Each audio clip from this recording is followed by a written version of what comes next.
Уште една македонска компанија влегува во слободните економски зони. По компанијата Хајтек, која својата одлука за инвестирање ја објавија минатата недела.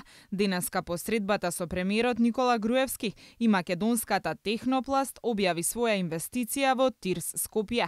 Технопласт, која се занимава со алати и пластични компоненти за автомобилската, електричната и електроиндустријата, ќе инвестира 10 милиони евра и ќе вработи 200 лица.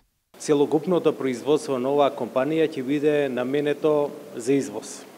Целта на оваа инвестиција е наметната од потребата за реализација на веќе постоечките проекти кои што ги имаме за реномираните компании од автомобилска индустрија како што е BMW, Audi, Renault, кои се веќе во фаза на реализација и кои што се со поддршка од страна на нашите добавувачи, кои што се исто така реномирани компании добавувачи во автомобилската индустрија. Наша цел е да ја продлабочиме соработката и со странските инвеститори лоцирани во индустријските зони.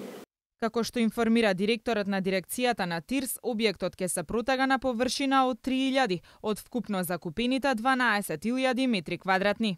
Оваа компанија е една од основните компании каде што голем број на странски инвеститори при посетата на Македонија се среќаваат со нив за да видат каков вид на производство и нивни знаења може да искористат при евентуален влез во Македонија и пред се и со Костал и со Делфај тие беа многу активно вклучени за донесување на конечна одлука за нивна инвестиција во Македонија, а и неколку компании кои се веќе функционални во зоните се нивни клиенти или потенцијални партнери.